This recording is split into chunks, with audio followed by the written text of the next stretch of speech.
nongeye kugusuhuza no kukwifuriza kugira ibihe byiza aho uherereye hose. Nanone ni Trésor Pierre Chanel. Niba utarakora subscribe wayikora kugira ngo ibiganiro byanjye byose bijye bikugereraho igihe. Uyu munsi tugiye kugaruka ku ngingo isa nayo itangaje. Burya buri muntu afite uburyo yihariye mu miterere ye no mu myitwarire ye. Ibyo yanga n'ibyo akunda biba byihariye. Nubwo bimwe ashobora kubihuza n'abandi, ariko ubundi umwihariko burya ntubura. Mu buryo turuhukamo turyamye, nabwo hari imyitwarire itandukanya buri muntu mu miryamire. Bamwe baryama bacuramye, abandi bakaryama impagarike. Bamwe bakunda pijama mu gihe abandi batazikoza. Bamwe bakunda kwisegura kandi abandi bakabyanga urunuka. Ndetse bamwe bakunda kuryama bubitse inda mu gihe abandi babyanga kubi, bakikundira kuryamira urubavu cyangwa se kugarama. Ariko muri ibyo byose uburyo twakwita kuryama neza bwo buterwa n'uburyo umuntu akunda. Mu mahitamo ya bamwe tugiye kugarukaho mu bijyanye n'imiryamire, harimo abakunda kurara bambaye ubusa butarika. Ushobora kuba uri umwe muri abo ubikunda kubi kubera impamvu zitandukanye, zirimo kuba wumva biguhaye amahoro mu buryo rimwe na rimwe byagorana no gusobanura. Nifuje kugaruka kuri ibi kugira ngo nkubwire bimwe mu bintu ushobora kuba utazi byerekeranye no kurara wambaye igisarubeti Imana yakuremanye ukakivukana. Ndavuga kurara wambaye ubusa. Birashoboka cyane ko waba utazi inyungu ziri mu kurarana icyo gisarubeti, cyangwa se kurara nta kintu wambaye cyangwa ingaruka mbi zabyo. Nyamara abahanga babyitayeho ndetse bavumbura ibitari bikeya bifite ireme ndetse byemezwa mu buryo bwa siyanse. Muri iki gice ndagaruka ku bisa naho ari ingenzi cyangwa se ibyiza byo kurara wambaye ubusa. Ntucikwe, nitwa Trésor Pierre Chanel.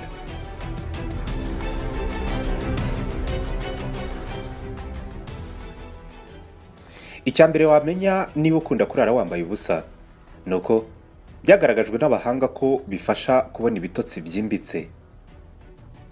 Inyigo itimbitse cyane yakorewe ku bantu bagera ku 1500 bari hagati y'imyaka 25 na 55 bo mu bihugu bitandatu bitandukanye, yagaragaje ko 30% by'abantu ari bo bonyine bakunda kurara biyambariye ubusa uko bavutse, mu gihe 70% bandi ari abantu bakunda kurarana imyenda, yaba ikariso gusa cyangwa se akarara yifurebye mu mapijama, mbega yikwije. Abahanga bakoze iyi nyigo ni nabo bagaragaje ko kurara wambaye ubusa bifasha umuntu kugira ibitotsi byimbitse, mbese ibitotsi byiza. Abashakashatsi bo muri kaminuza ya Amsterdam mu Buholandi bavumbuye ko iyo umuntu araye yambaye ubusa, ubushyuhe bwo mu mubiri we bumanuka hasi ugereranyije n'uwaraye yifurebye mu myenda, yaba pijama cyangwa se indi yose yahitamo kurarana. Aba bahanga ni nabo bagaragaje ko uko kugabanyuka k'ubushyuhe bw'umubiri bifasha umubiri kwiyongerera umwimerere w'ibitotsi umuntu agira. Umuntu asinzira byimbitse, ndetse ngo bigabanya umubare w'inshuro umuntu yicura mu ijoro iyo araye yambaye ubusa, kubera ko nyine igipimo cy'ubushyuhe bw'umubiri we kiba cyagiye hasi. Gukuramo imyenda yose ukiryamira nibwo buryo bwiza bwo kugabanya ubushyuhe bw'umubiri wawe utagombereye kugabanya ubushyuhe bw'icyumba cyawe, dore ko akenshi hari nubwo ubushyuhe bw'icyumba usanga nta n'icyo wabukoraho ngo ubugabanye, cyane cyane mu bihugu bitaratera imbere cyane, aho usanga ibikoresho bikoreshwa mu kongera cyangwa se kugabanya ubushyuhe bw'ibyumba bitarasakara henshi cyangwa se bitakwigonderwa n'ubonetse wese. Ikindi kizwi na bose ni uko ngo byigaragaza ko pijama hari uburyo zibangamira ubwinyagamburiro bw'umuntu n'uburyo yinyeganyezamo, le mouvement du corps. Ibi nibyo abarara bambaye ubusa baheraho bavuga ko kwiyambura byose bibaha umudendezo, amahoro. Ngiyi ingingo ya mbere igaragaza ko kurara wambaye ubusa bishobora kuguha inyungu zo kubona ibitotsi byimbitse, ibitotsi byiza, ni ukuvuga ni no kuruhuka neza. Tujye ku ngingo ya kabiri. Abashakashatsi baje kugaragaza yuko nanone inyungu ya kabiri iri mu kurara wambaye ubusa ari uko ngo bishobora gufasha uruhu rwawe kumererwa neza. Uti gute? Ubundi abantu mu myaka myinshi ishize babagaho bambaye ubusa ariko baje kugenda bunguka ubwenge bwo kwambara mu rwego rwo kurinda imibiri yabo ibyago bigiye bitandukanye, cyane cyane icyago cy'imbeho no guhisha ibice byaje kwitwa ibice by'ibanga. Nyamara kera byari ibice biri publique, buri wese ashobora kubibona iyo ahuye n'undi. Kumara umunsi wose wambaye wikwije, nubwo benshi bumva ari ibikwiye, biba bisa naho byabujije amahwemo ibice bitandukanye by'uruhu rwa muntu. Iyo uhaye umubiri wawe amahoro nijoro ukarara wambaye ubusa, byongera amahirwe yo gushoboza ibice bitandukanye by'umubiri, cyane cyane ibikunda kubira ibyuya cyane, uburyo bwo guhumeka neza. Ibirenge n'ibice by'ibanga n'ibindi bice bitandukanye ni bimwe mu byishimira kubona umwanya uhagije wo kubona akuka.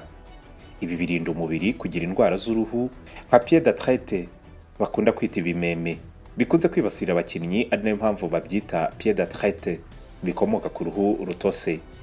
Nanone kandi kurara umubiri utari mu bushyuhe bwinshi nk'uko twatangiye tubivuga, byongerera amahirwe yo kurinda uturemangingo twa muntu, bikanarinda ugusaza imburagihe.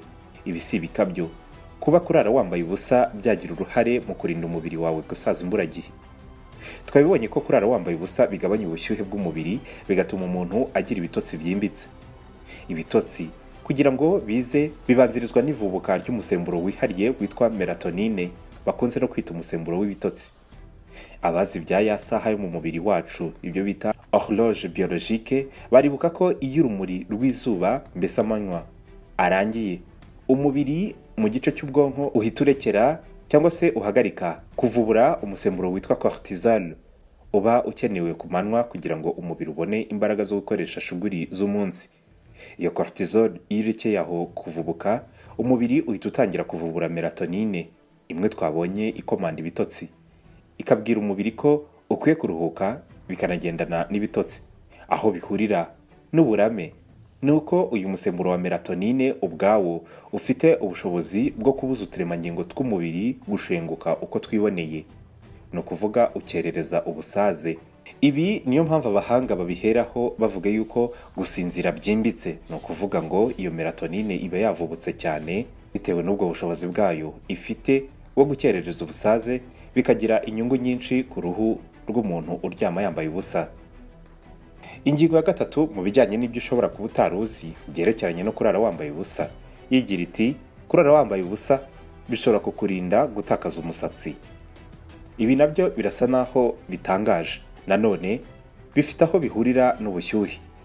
Abantu benshi babira ibyuya nijoro, ariko ni bakeya bazi ko kubira ibyuya bishobora kugira uruhare mu gupfura umusatsi w'umuntu.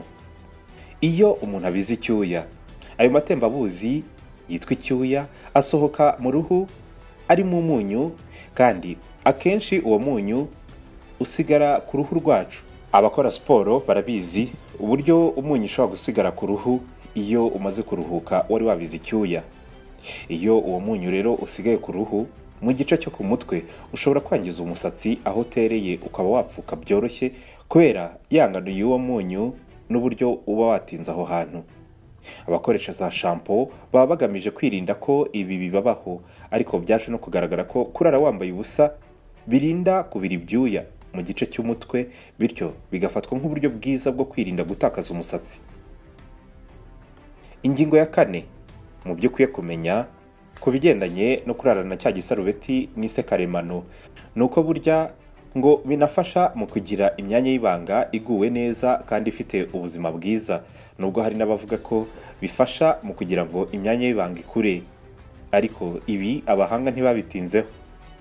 Duhereye ku myanya y'ibanga y'abagore, ni imyanya y'ibanga izwiho kugira ibyago byinshi byo kwibasirwa n'ama-infection cyangwa se ubwandu bwa za bagiteri n'imiyege cyangwa se champignon mu buryo bworoshye, ku buryo budasanzwe. Kurara wambaye ubusa ku bagore bituma imyanya yabo y'ibanga igumana umwimerere wayo, ikaguma yumutse, ifite akayaga keza, mbese iri fresh.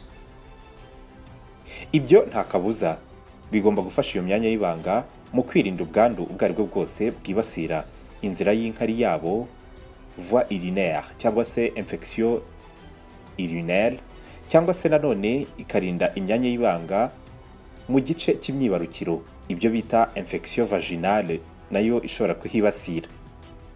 bagore rero nubwo ntawansabye inama ariko muramutse muzinsabye mwabyumvise inama nabagira. Mwibohore nijoro murare mwambaye uko mwavutse. Ni amahitamo ya buri wese. No ku bagabo ariko nta kinyuranyo kirimo. Byaje kugaragara ko kurarana kenda k'imbere kakwegereye cyane ku bagabo byongera ubushyuhe muri rusange mu myanya y'ibanga, ariko by'umwihariko ahagana ku gasabo k'intanga, kandi abahanga mu myororokere bemeza ko ubushyuhe bwinshi hariya hepfo bugira ingaruka ku mwimerere w'intangangabo, ku buryo iyo bikabije byatera n'ubugumba, mbese intangangabo zigatakaza imbaraga zazo. No ku bagabo rero inama mwahise muyumva. Mwirinde amakariso na za kora nijoro zibegereye. Rarana cya gisarubeti wogana muri dushe mu gitondo, cyangwa se niba atari ibyawe byibuze wambare pijama zimwe ziba zirekuye zitanga amahoro iyo hepfo, kugira ngo wirinde biriya byago navuze haruguru. Icya gatanu wakenera kumenya mu byerekeye no kurara wambaye ubusa, nuko abantu barara bambaye ubusa ngo usanga akenshi bibongerera kwigirira icyizere mu byo bakora byose n'akazi kabatunze karimo carrière. Kwiyizera ngo burya ni urufunguzo rw'intsinzi ndetse n'amarembo afungukira kwaguka mu buzima. Ibi byavumbuwe ko kurara wambaye ubusa bifasha uwabikoze kwiyumva amerewe neza kandi yikunze. Nubwo wabyumva nk'ibyoroshye, abahanga mu mitekerereze bemeza ko bitorohera abantu bose kwiyambura imyenda yose ngo bambare ubusa, kabone nubwo baba bari mu nzu bonyine. Hari n'abagorwa no kwiyamburira abagabo cyangwa se abagore babo kandi barashakanye. Benshi muri abo, cyane cyane abagore, ngo usanga baba badakunda imiterere y'imibiri yabo, bityo kwiyambura bikabatera kumva complexe cyangwa se ipfunwe ry'uko bateye.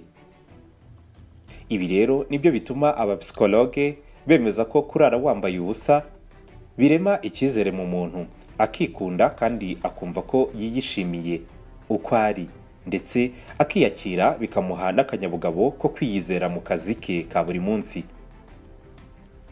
Ingingo ya gatandatu tugiye no guhiniraho ibyiza byo kurara wambaye ubusa, yo irajyana n'ubufasha bishobora gutanga ku muntu ushaka gutakaza ibiro.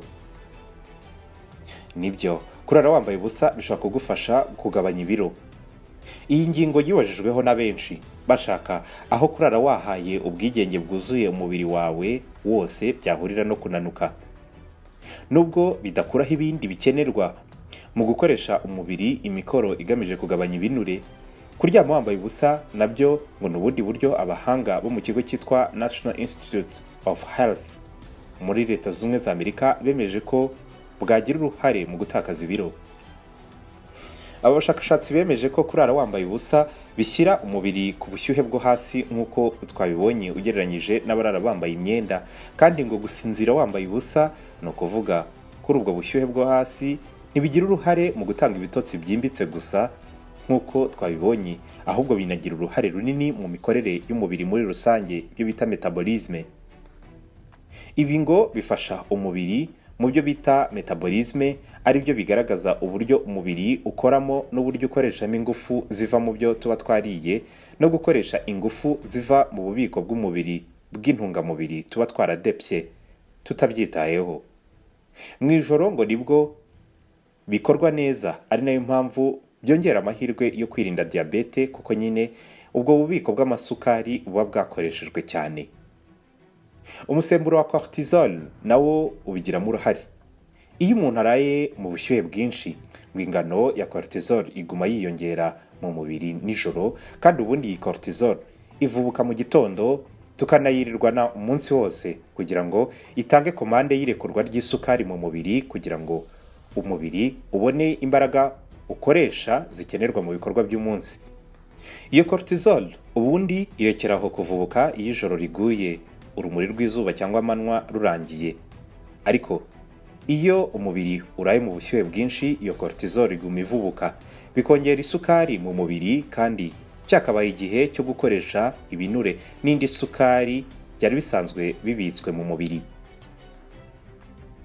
Ikindi ni uko iyo cortisol iyo ikomeje kuvubuka nijoro bibuza undi musemburo witwa somatropine, bita umusemburo w'igikuriro, kuvubuka, kandi uwo musemburo uba ugenewe kuvubuka nijoro, ari nayo mpamvu bavuga ko abantu bakura nijoro.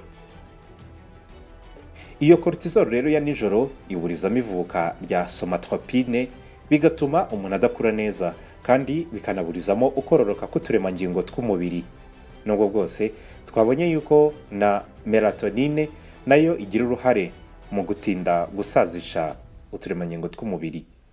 Iyo bimeze bityo rero, umubiri uba ubona ibintu biri kubaho bisa naho bitamenyerewe kandi bitawushimishije, ugahita winjira mu bihe bya stress bituma utangira kubika ibinure aho kubitwika, bityo umuntu akisanga ari kubyibuha. Ibi kandi binagira ingaruka mu myitwarire yacu, nko kugira umunabi wa hato na hato, ndetse umuntu akagira ifemba cyangwa se ubushake bwinshi bwo kurya ibiryo biri junky, bimwe bibyibushya, inyama zokeje, baga n'ibindi byinshi dusanga mu fast food. Ibyo byose iyo wirariye wambaye ubusa bigashyira umubiri wawe mu bushyuhe bwo hasi, ntibikubaho, bityo rero ibinure bitwikwa neza nijoro bikaba byagabanya umubyibuho. Umaze kumva ibintu bigera kuri 6 ushobora kuba utaruzi byerekeranye no kurara wambaye ubusa. Ese wowe urarute? Urabyumva ute se? Uze kubitubwira muri commentaire hepfo. Niba utaranakora subscribe kuri channel yacu, nakanya keza ko kuyikora kugira ngo ibiganiro nk'ibi ngibi bitazajya bigucika. Mu gace gataha nzagaruka ku byatuma noneho wirinda kurara wambaye ubusa nubwo bireba abantu bihariye gusa. Nitwa Trésor Pierre Chanel. Amahoro kuri mwese.